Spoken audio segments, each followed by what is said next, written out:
All right. Well, welcome everyone to Next Level by Association Virtual. This is something we started recently. We've been doing a live Next Level by Association for the last 9 years in Southern California, and it's been such a great thing that people have wanted to plug into, and they wanted us to start one in multiple cities, and I just haven't wanted to pull the trigger on that. But we decided a few months ago we should do something like this where we could do it virtual.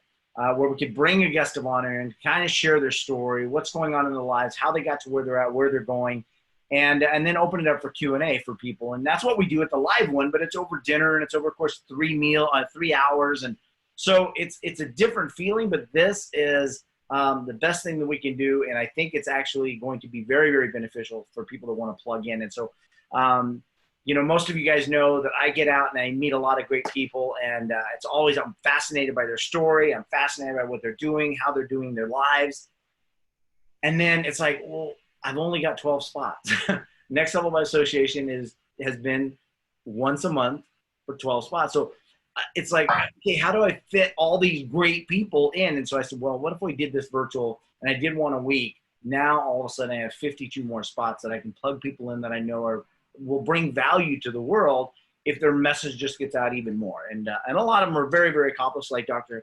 Taubman. He's already accomplished, so it's not like he needs the press. It's not like he needs the promotion, but it's also one of those things where I know that the value that he brings will be things that everyone can utilize. And so whether you're watching this live or recorded, you can post in comments, questions. We're going to give him access to it later, so he'll be able to go back and ask questions or answer questions. But I got to meet Steve several months ago, and we were in Dallas, Texas, and I was there with Glenn Morshower and Eric Swanson, who's a mutual friend. Eric says, while you're there, you should connect with so-and-so, and I'll set up, you guys go to dinner at Caprizi's. And so we're like, okay. And so he's never met me. I've never met him, and we just show up at this restaurant with Glenn Morshower and Mike Muni, amazing friends. And we had, I don't know what, a 3-hour dinner or so. And it was amazing. It was a great time. We just had such a great time. And then he showed some really cool stuff when we went in the back room and everything. He did some magic. He's a magician. He's a hypnotist. He's a performer, speaker, trainer, you name it. And doggy daddy. And a dog. Wait, we don't see Woody. There's Woody. Woody. That's his dog, Woody, who travels with him everywhere, comes into the restaurant and just sits down on the floor. Just amazing. But so you guys are in for a treat because Steve has got some great information. He's got a heart of gold, and one of the coolest things I think I like about him is we were talking about this off camera, but about vulnerability and what we lack and connection with people, and how sometimes we just get drained because we're constantly pushing out, but we're not able to refill if we're not with the right people. And so we talked a little bit about that. But Steve, welcome to the session. Absolute honor to be here. Thanks for having me. Yeah. Super cool to be with you. Absolutely. Likewise. Steve, you've been traveling. You were talking about this, and let's just address that because I think a lot of people think that, our speaker world is just like you. Jet set everywhere, and you got fancy deals, and you got these hotel suites, and everything's great. And there's times when that's great, but like you were saying, you just got back from a long time on the road. Yeah. Can you kind of explain to them what you were explaining to me about that feeling? Yeah. There are a couple of different ways that we as speakers get to ply our trade, right? One of them is what I've done a lot, which is as a keynote speaker, where I shoot off to Orlando and I spend a day there and I do a keynote speech and I shoot back home again. And in that entire period of time, I didn't really talk to anybody except the guy in the Uber, and that could be kind of one form of loneliness. But then you end up back home where you live, and you're back in your own life, right? And then there's the other way we do this, which is what I'm doing right now, and that is I am currently planted in a city, and I'm working inside of that city to help promote a seminar, a conference. One of Eric's Habitude Warrior conferences. Right.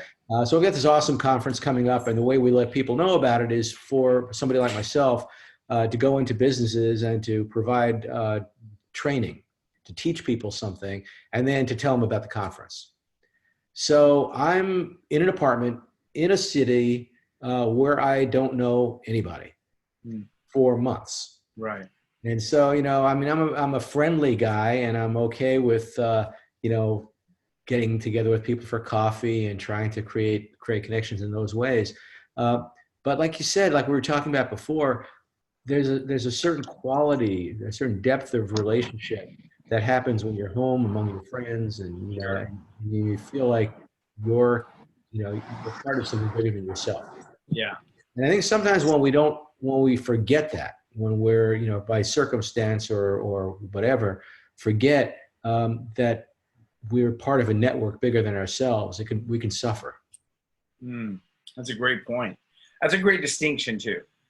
And like I said, one of the things I've admired about you is you're willing to be vulnerable. You're willing to, share what's really going on in your life. And, I get around a lot of people, as you do, that, they think they're being vulnerable and transparent, and they think they're being really authentic. But you and I look behind and we go, that's not authentic at all. And so it's a little bit frustrating. But when you surround yourself with people that are authentic, and you surround yourself with people that are willing to kind of share what's going on in their life, all of a sudden you go, yes, that's refreshing. Yeah, refreshing is a great word for it. And that, like what you did, just touching your heart, you feel seen, right? Yeah. If somebody doesn't see themselves, there's very little likelihood that they're going to see you. Amen. Yeah. So true. So true. One of the coolest things is, when we had that dinner, we were able to just kind of talk about things that were going on in our lives and how we got to where we're at. And your journey, chiropractor. Yeah. So you go to school, you get all this education, you spend all the investment in that, then you spend the investment in having an office and having the team and all that stuff. Right. And then you walk away from it. I know. My parents didn't love that idea. So what was that all about? I got used to it. You know what? It's a big life. I think it's a big life. I think we have the opportunity to recreate ourselves and to be what we're meant to be, and to keep looking back at what's working and what's not working. So I think the biggest problem most of us have is that we're not necessarily trapped by circumstances. We're just trapped by identification. This is who I am. Like you said, I put in all that time, all that effort, all that money, and I'll be damned if I'm going to just walk away from it. Right. And I mean, I'm even facing that now in different ways, in smaller ways, that there are things I've put time and money and effort and energy into that aren't working. Yeah. And I'm reluctant, less so than a lot of people, but I'm reluctant to walk away from them because look at everything I did. But I think about this. You ever go to a movie, Bob, and it's like a terrible movie? Yes. And you sit through the movie because you figure I spent the money. Right. And then you're basically being punished twice. You spent the money and now you're spending your hard-earned time being miserable. So that's my attitude now, and that's really kind of the foundation of the way I live my life is reflect on where you're at. Is it serving you? And be willing to just jump ship. I mean, realizing, by the way, this is what I came to realize, is that when you leave one thing and you move on to something new, the things that you learned in that first thing almost always have some application in the new thing. Right. So it's not a complete waste, right? I mean, there's, what did I learn from becoming a chiropractor? I had a successful practice. I learned a lot about running a business. I learned a lot about people skills. I learned a lot about time management. Sure. There are all sorts of things that I learned how to do, and I still use those things in what I do now.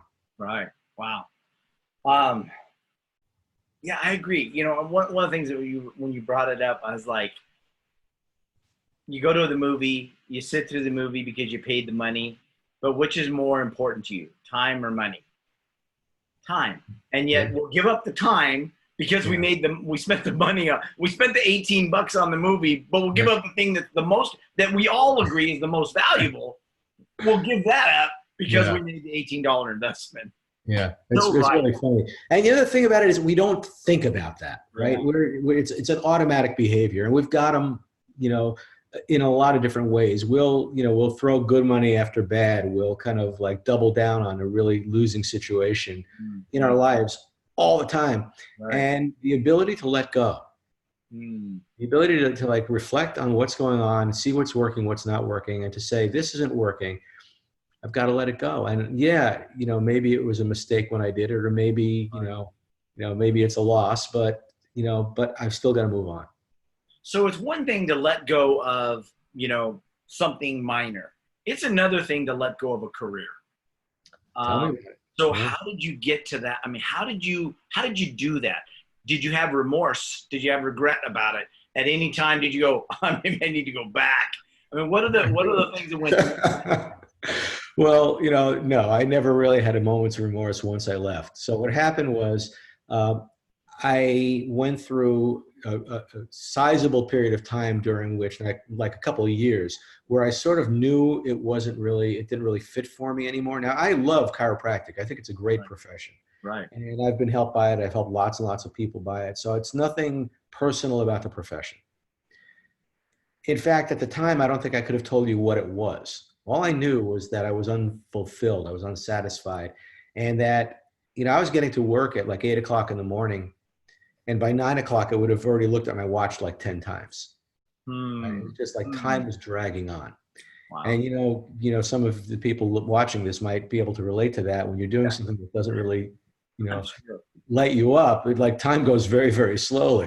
Yeah. So I realized that I was unhappy, and I started, attending seminars and conferences and trying to learn new things and going to motivational speakers and, pumping myself back up again, which would work for a period. Sure. And then I'd come back down again. Right. And I went through that cycle a few times. And then one day, this was in 1995, I'm sitting in a chiropractic seminar, and there was a motivational speaker there, like we are in front of a group, like pumping everybody up and like, chiropractic's great and it's awesome. And, and everybody's getting really excited about it. And I'm sitting in the back of the room, and I wanted to be excited and nothing. It was just, there's nothing happening in my emotional body at all that looked like joy or enthusiasm or hope. And I was sitting in the back of the room. I had a magazine, Chiropractic Economics magazine. And in the back of the magazine, they had classified ads. And there was an ad for somebody who appraises your practice to see what it's worth to sell it. And I literally got up in the middle of that seminar with the magazine, and I walked out to a payphone. That was back in the days of payphones. Wow. And I called that number. Amazing. And that was it. It was like, I'm selling my practice. And that was in 1995. And a year later, I was done. I had, found a very, a wonderful buyer, a couple that had just graduated from chiropractic school who were, passionate and motivated. They had all the things that I no longer had. Plus they were well-educated, and they were, just savvy, good-looking couple. And they bought my practice, and it all came about in a magical way. Wow. With no resistance. And I just sort of rode the wave, and then where I went from there was also further riding the wave, because once you make that commitment, it's like that leap and the net will appear. Right? That was my experience. So where did you go after that? So after I graduated after I, graduated. Wait, I got to back up. I'm just sitting here listening to the conversation. Like you said, your parents probably weren't crazy, but all your friends were probably going, what? You're crazy. The other chiropractors are probably going, why did you even go to school then? Why did you do this? So you probably had all these voices saying, don't do it. Why are you doing that? You're crazy. And you did it anyways. Yeah. And you did it in a split decision. It was something you've probably been feeling for a long time, but you saw that ad and you immediately took action. Yeah. Action is huge. And because when you take action and, you just decide this is my new trajectory. That's where that whole magical thing starts to happen. That great quote about, until one is committed, there's hesitancy, a chance to draw back. But once someone makes a commitment, the universe opens up, and all manner of circumstances arise that you never could have predicted. Sure. And that was my experience. Wow. So what happened next was I went to Guatemala. Wait, you've got to practice on the East Coast. Got to practice on the East Coast. Go to Guatemala. I sell the practice. I'm thinking, what am I going to do? Like, what's my next move? And I didn't want to, I wasn't sure exactly what I was going to do next, but I did want to go learn to speak Spanish and go somewhere pretty. Okay. So I'm contemplating this trip. And in the midst of that, I come across this book. I don't remember where I found it, but the book was called How to Win by Quitting, which was a very timely book for me because that's exactly where I was. And I read the book. The book was by a guy by the name of Jerry Stocking. And I was so impressed by this guy's philosophy because he was a guy who was like a millionaire stockbroker, financial guy. And he says, one day he just decides his life is unfulfilling, it's unrewarding. He walks into work, he says, I quit. And the boss says, what do you mean you quit? You can't quit. He goes, I just did. I'm out of here. So the guy he became a personal development guru. Wow. He's an interesting guy.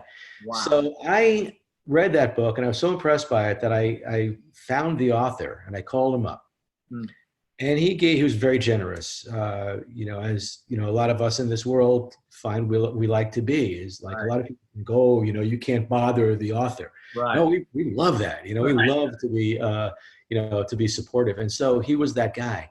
And he said, what are you going to do now that you're leaving your practice? I said, well, I'm going to Guatemala for a while. And he says, then what? I said, well, I've been doing magic. That was my other, I'm a magician. Right. And taking that on as a hobby, I got pretty good at it.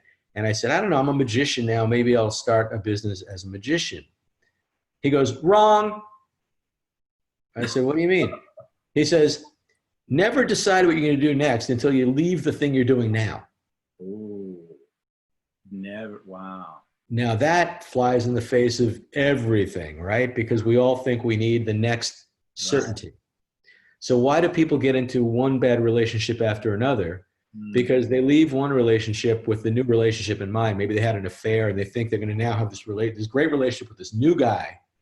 And then they end up recreating the exact same horrifying relationship with a new person because they never took the time to step away from the thing and find out what their patterns are and like recreate themselves from the inside out from a very deep place. Wow, that's so contrary to what we're taught. Yeah, we're all taught have a safety net, especially thinking about our parents and grandparents who survived the,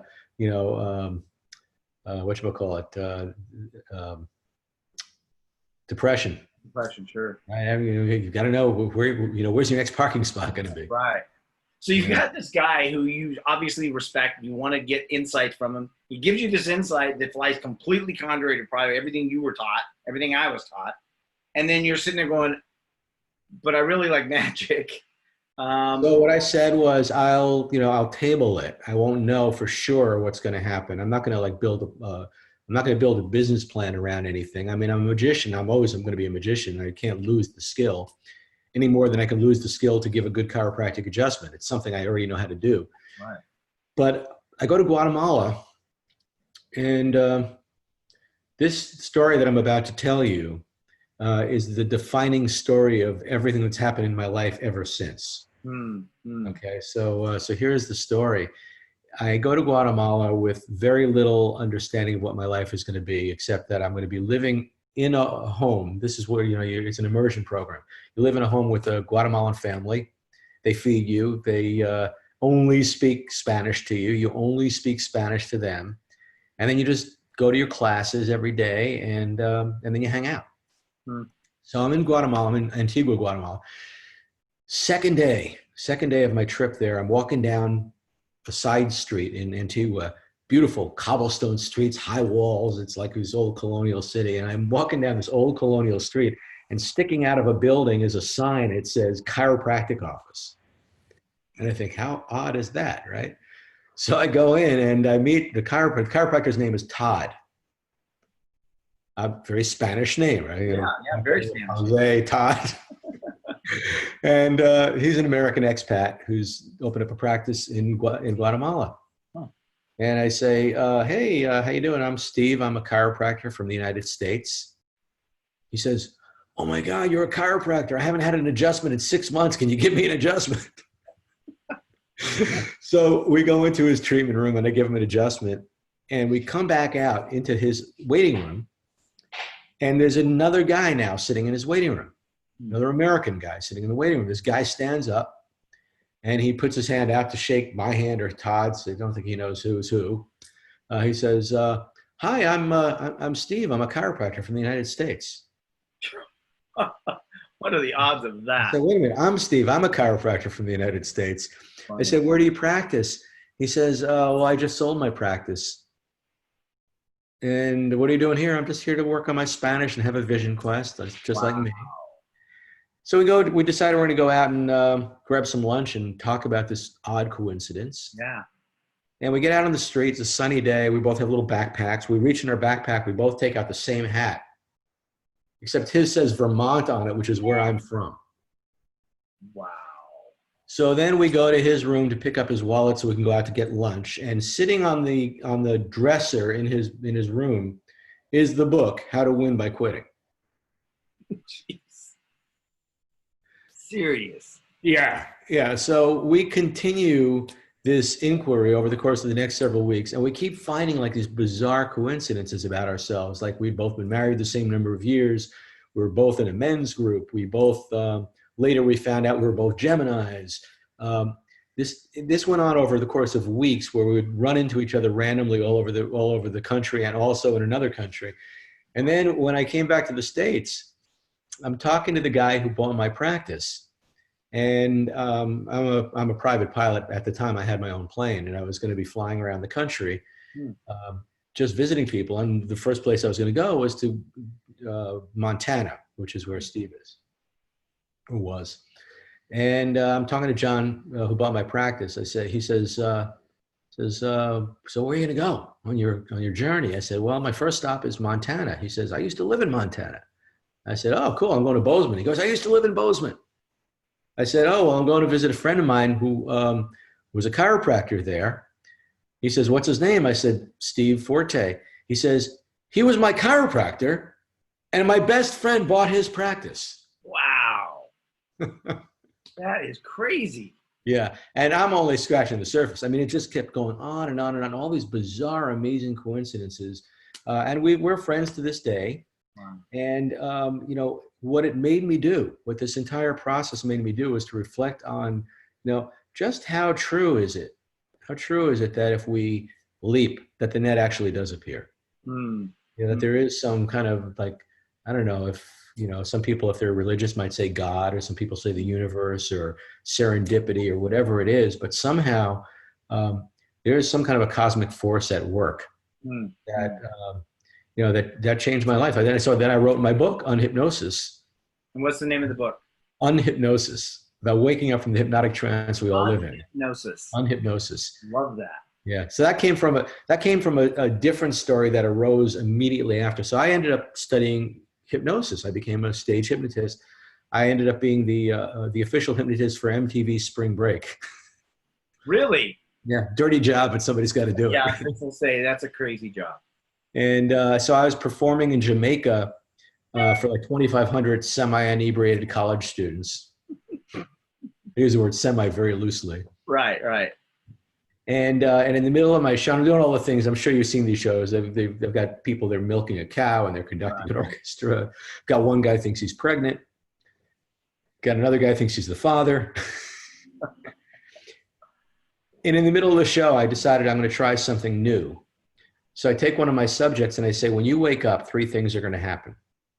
I said, number 1, you don't believe you're hypnotized, even though you are. I said, number 2, this is the worst show you've ever seen, and you are aggravated with me. And I said, number 3, there's an invisible wall 3 feet in front of you. I've never done this before, Bob. It's just a complete experiment. This was on spur of the moment. Yeah, spur of the moment. I was having a good show. If you have a good show, you get creative. Okay. So I said, how's everybody doing? This one guy screams, "You suck." I said, what's the problem? Because the show's terrible. I said, well, leave. And the guy gets up, takes 3 steps, and hits the wall. Starts trying to push through it, and he can't. And he finally sits back down, and he crosses his arms, and he starts to pout. And I said, what's the problem? He goes, nothing. I said, are you hypnotized? He goes, no. I said, are you having fun? He goes, no. I said, well, then why don't you leave? And the guy thinks for a minute. He goes, I'm not going to give you the satisfaction. So what I got from that was that's kind of like all of us in life, right? We have a place we want to go, a hope, a dream, a desire.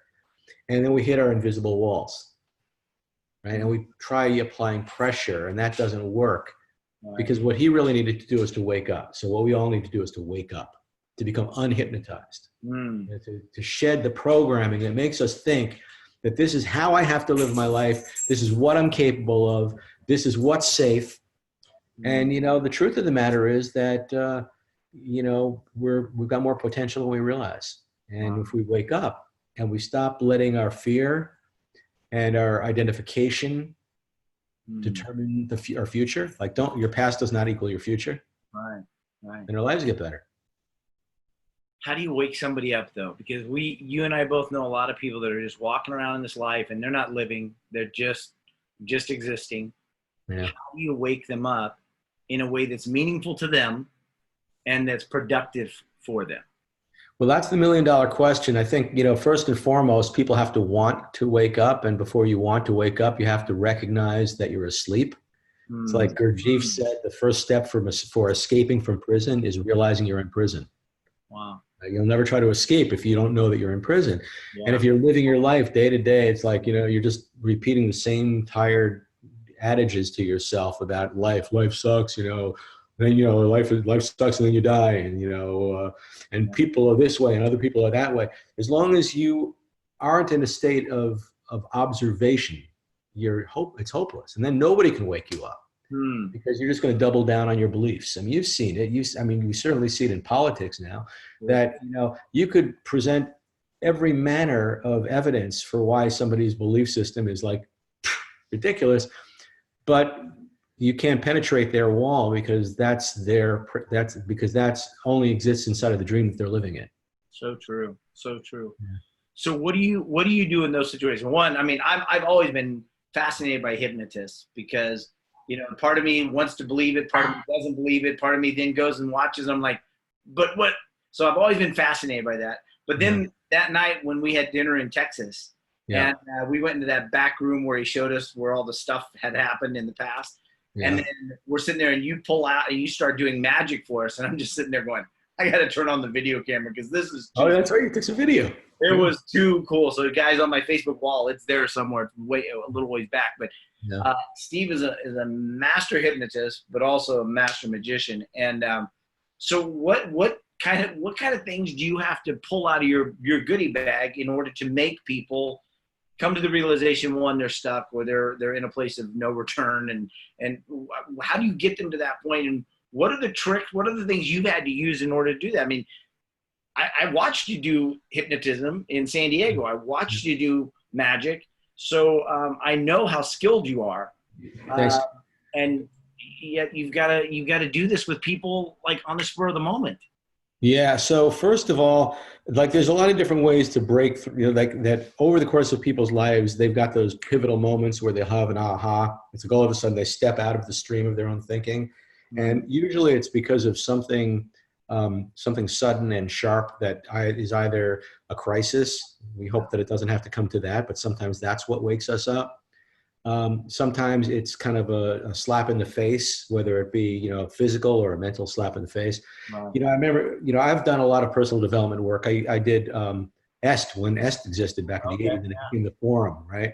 And back then they were ruthless. They were really in your face. Like, you know, people would be like yelling at you. You know, basically, or like the military is another example. I mean, you could break through somebody's like thick wall of self-identification if you're like in their face. That's one way to do it.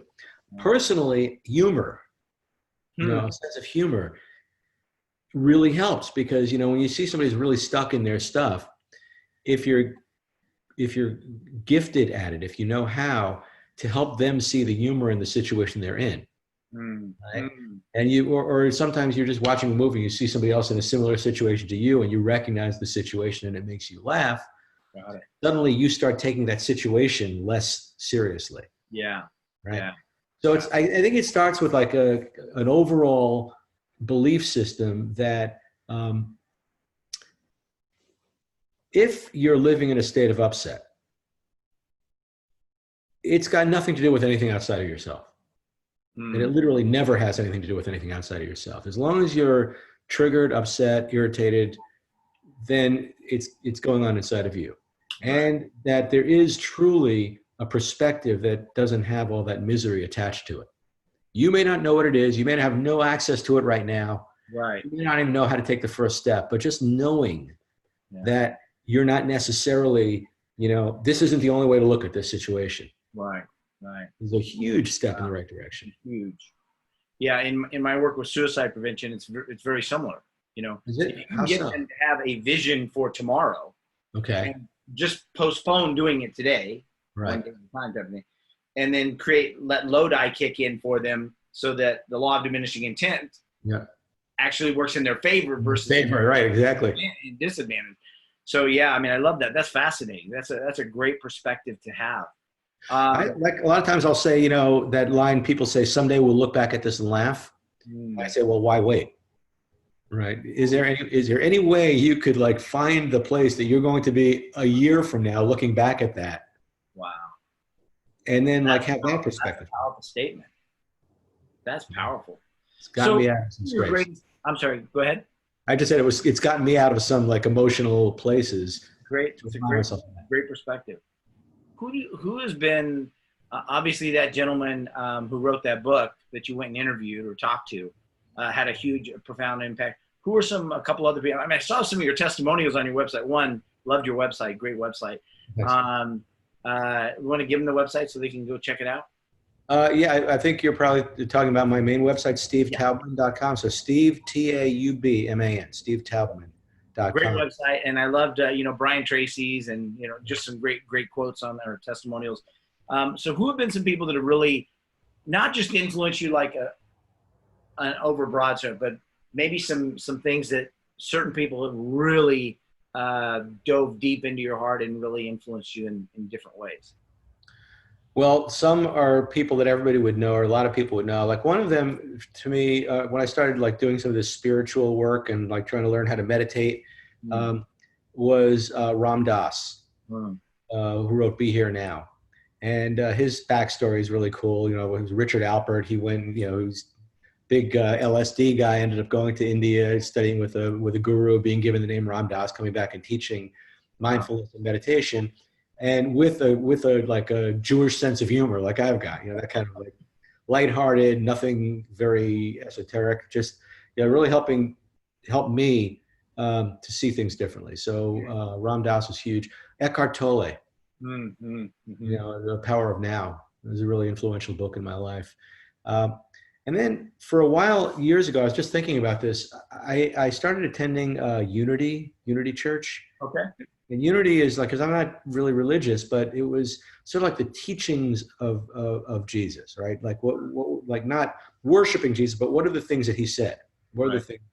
And so I started like looking at some of that, and I ended up taking this class from one of the ministers in that thing. And she said like a lot of little things that really made a difference to me. And one of them was, you ever feel like you're pushing really hard to get through something? Right? I can't do this work. It says like sometimes like the universe doesn't want you to be willful. It wants you to be willing. So rather, if you're pushing really hard, maybe the answer is you step away from the door you're pushing on and let the door open towards you. Right? So metaphors like that over the years, it's those kinds of images or metaphors that help me to like take a moment in my life when I'm stressing out and like completely reframe it just by changing the story. Oh, another one. I don't know if you know who Ken Keyes is. I don't. Keyes. He wrote a book called The Handbook to Higher Consciousness. It's a great book, The Handbook. Now, the book was written in like 1973. So if you read the book is great, except that you're going to have to put up with the fact that he uses words like groovy. That's funny. So those are a few that come to mind just off the top of my head. So personally, who are some of your heroes in your life? So the heroes in my life? Yeah. In some ways, my mom was a hero to me. I mean, we had a contentious relationship, but at the same time, she, I think, taught me compassion and like to be really present to others and to create a safe space for others. Even though we didn't have a very safe relationship within ourselves, I saw her do that with others, and she was a nurse and she did it well with others.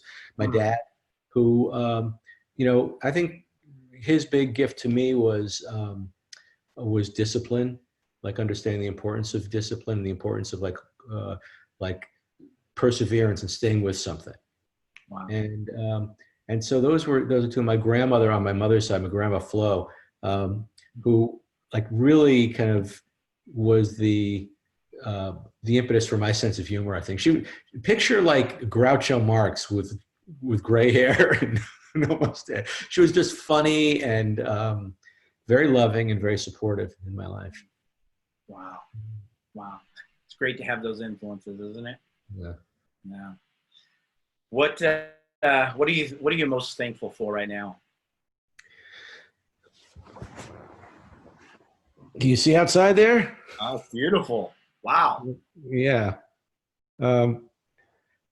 When first of all, I'm just back in Vermont right now after being away a while. So I'm really especially thankful for the scenic beauty of where I am. I live on Lake Champlain. So I'm looking out at the Adirondack Mountains. That's what you're looking at. Oh, okay.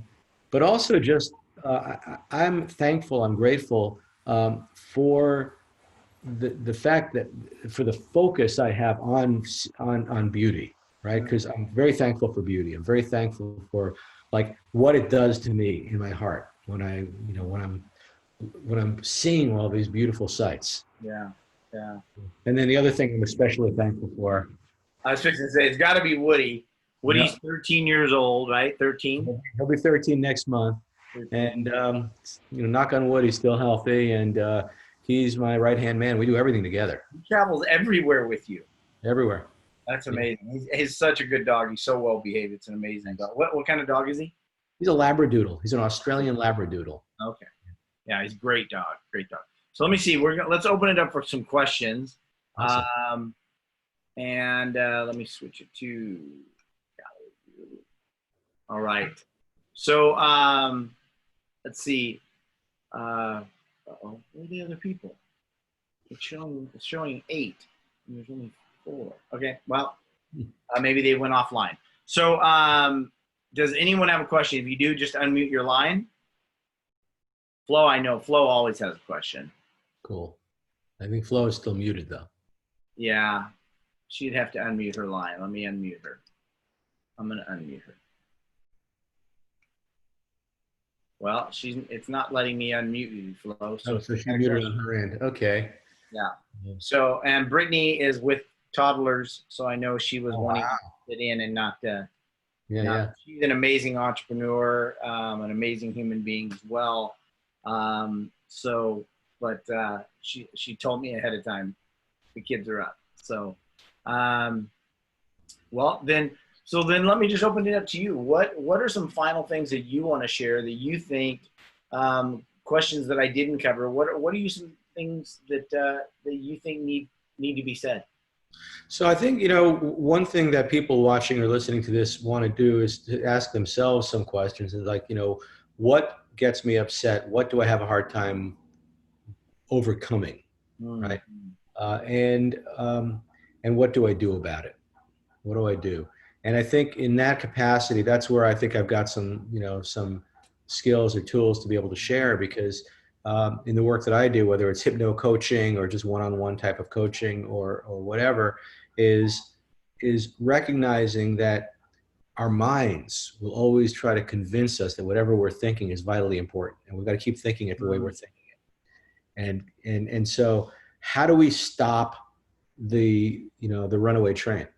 Got it. Because if we're suffering, which is what we are, we're suffering from not having the freedom to choose our own mental state, our own emotional state, right? Mm-hmm. This thing happened, now I'm miserable, now I'm upset, and now I can't stop thinking about it, right? This person, abused my goodwill, and now all I'm doing is walking around on this beautiful day, and instead of just walking my dog and having fun, I'm thinking about this person who did this thing, and I can't stop it. But if we could learn how to stop it, learn how to shut it off. How do you where's the off switch in your brain? Yeah. Right. So if that's something that you learn how to do to some extent, then your life would be infinitely better, don't you think? Absolutely.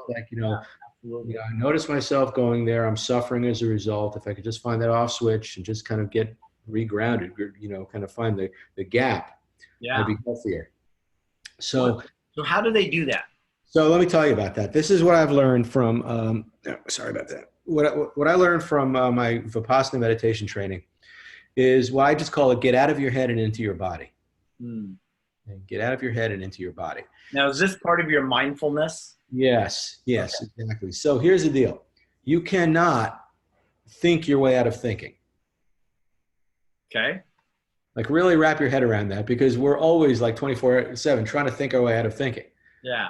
This thing happened, I'm thinking about it. So now I'm going to try to think about how I should not be thinking about it, or think about how I'm going to solve it so that I won't have to think about it, right? Hmm. And it never works. It just spins you deeper into it. You can't think your way out of thinking. So what happens for most of us is that um, if we recognize something, some emotion that we don't like I'm angry or I'm scared, I'm anxious, whatever it is, we try to think our way out of that feeling, and then we get more anxious or more scared, right? Why am I so angry? Right? Why am I so angry is a thought that's an angry thought. Hmm. So then you're angry at your anger. Right? Right. That's good. So, so what do you do about that? So what you do is you get out of your head and into your body. So the practice is, um, you start when you're not upset, so that you have the necessary strength to do this when you are upset. Otherwise, you don't have the strength. What Hmm. you start doing is you start taking periods of time during your day and just putting your attention on physical sensation in your body. Very simple, right? So maybe you just decide, I'm going to sit here for 5 minutes. I'm only going to feel the bottom of my feet. Just going to notice what it feels like at the bottom of my feet. Wow. And my mind is going to start to wander. As soon as I notice my mind wander, I'm going to just bring my attention back to the bottoms of my feet. And then I might get another thought, but again, back to the bottom. I might even have all kinds of thoughts about the fact that I'm looking at the bottom of my feet, right? But you just let them go as soon as you notice them. And all you're doing is you're just being attentive to the physical sensation, right? Hmm. And then you might shift that to the palms of your hands. And, I'm just going to pay some attention to, what does it feel like? Is it warm? Is it cool? Is there perspiration? Is it tingling? Is it itching? Right? Now, in Vipassana meditation, you would basically do that with your entire body. You would just follow a pattern all the way over your whole body. You just focus your attention Wow. area by area on every spot in your body. Now, it seems like, unless you've done this, it sounds pointless. Hmm. Hmm. It's life-changing, Hmm. absolutely life-changing, because once you develop that skill, the ability to willfully, exert your attention or to apply your attention to any specific area of your body, well, then when you start getting upset, you begin to recognize this magical truth, which is that being upset is really two things. It's like the thoughts in your head, but it's also the physical sensations in your body. Wow. You feel angry. You don't just think angry, but you also feel angry. Interesting. So if you could just be observing what feeling angry feels like, completely divorced from whatever caused it. Like, I'm not going to go into, this person did this to me and this shouldn't be the case. I'm going to get out of my head and just notice, what does anger feel like in my body? In the same way I was noticing what the bottom of my feet felt like. Okay. And if I do that for a period of time, often not as long as you might imagine, then Lodi kicks in. I love diminishing intent kicks in. It's like, now my attention is on something more important, which is my experience of the physical reality of this moment. Hmm. Hmm. And now you might think, well, now it's just escape. I'm escaping from the thing that made me angry. Well, the reality, though, is that once you've done this often enough, you start to gain wisdom. And the wisdom kind of kicks in, and it helps you to resolve the things you were angry about much more effectively, or to notice that the things you were angry about aren't really that big a deal anyway. Right. Right. Wow. So in that process, what do you find that most people struggle with the most? It's just a lack of strength. We're just, because I suffer with this myself at particular points when I haven't been meditating, when I haven't been practicing, when my emotions are stronger than other times. Then it's harder to wrestle my attention away from my thoughts. My thoughts want to be thought. Yeah. And so what most people struggle with is, as soon as they hear a thought in their head, they think they are their thoughts, and off they go. Hmm.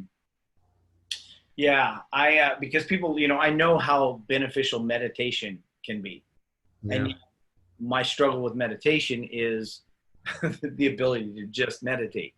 Yeah. And so I find myself going, what about what do I, and I'm out, and then I'm like, wait, no, I got to go back in, and it's always this willpower versus pattern, willpower versus pattern. When willpower collides with pattern, patterns win, and so I have to create new patterns for that. And so I always wonder if people could, without having the patterns already in place, can they do your exercise? Yes. And it's just like, without having spent your life in the gym, getting strong in the gym, you could still pick up 5-pound weight, right? Great But for distinction. 5 minutes with one part of your body, it's just, you're a 90-pound weakling in terms of your focus muscles. And now we're going to build those muscles up from scratch. And Hmm. it might be slow and laborious, and you may fail more than you succeed. Hmm. But, what's cool about it is the flowers along the path, meaning that if you start practicing in any way to any degree, even if the practice itself is miserable, I mean, lifting weights is not fun, except for some crazy people, Not me. right? It's not fun, but you then have the benefit of being stronger after having done it. And it's true of meditation. It's like, it's not fun to wrestle your attention back to a particular point of focus. Hmm. But if you do it, you start to notice that that strength has an implication in your life. You notice yourself being pulled away from unproductive thoughts. You notice yourself being drawn to a more uh, non-judgmental way of looking at things. You'll probably find within a short period of time that your sense of humor improves, Hmm. Hmm. because you're not taking things as seriously. Right. Wow. All that starts to happen. And so even if you just start small, it's good. Love that. So it is okay to just start with a few minutes at a time, um, 5 minutes, 10 minutes, whatever, and work up. Yeah, absolutely. And then the other piece of that is recognizing that, that when that part of you, Bob, says, oh, I want to think these, darn, I can't keep thinking. Like it's a recognition, is like a broader overview, is a recognition that that's exactly what's supposed to be happening. Hmm. It's like the fact that your mind wandered is exactly what's supposed to be happening. It's not like, darn, I failed at meditation. It's more like, oh, that's what I'm supposed to bring my attention back from. Nice. Nice. So how do you want people to interact with you, and what would you like people to bring to you? Um, what kind of challenge? What do you want to do with people? So there's different ways that I could be of help to different people. And, I've got products and programs and books and things. A lot of them are on my website. And if you're a network marketer and you want to be better at it, and you know that your thoughts and beliefs are in your way, I've got a great program for that. And I've got a few books to help you with reinventing your life if you're ready to reinvent your life, Hmm. or overcoming stress in difficult situations. So some of the written materials or the audio programs are great for that. And then if you're somebody who's like really up to something big, right? You want to build out a new business, but you notice that you're really stuck mentally and emotionally. And you want to use the power of hypnosis and mindfulness, which is what those are the areas I dabble in. I do something called hypno coaching.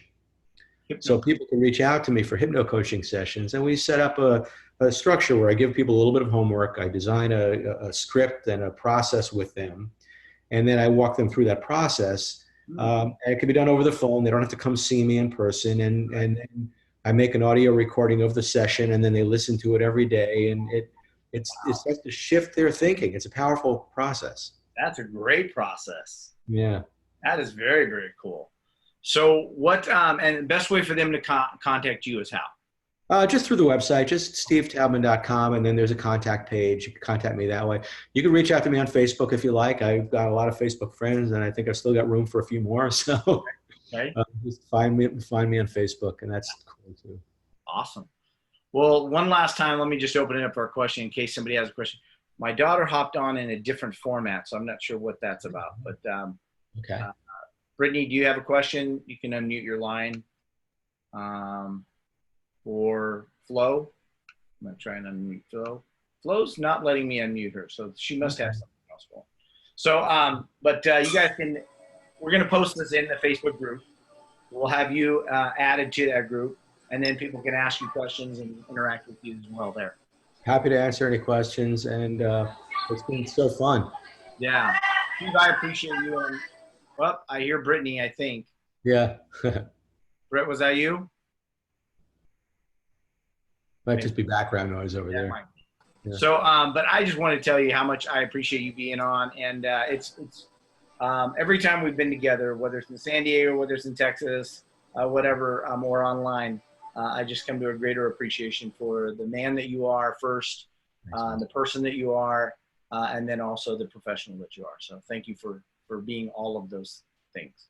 Well, I feel the same way about you. So this has been a real treat. All right. Well, we will let everyone get out of here. Go make the impact on the world they're designed to do. And that being said, everyone enjoy your next level.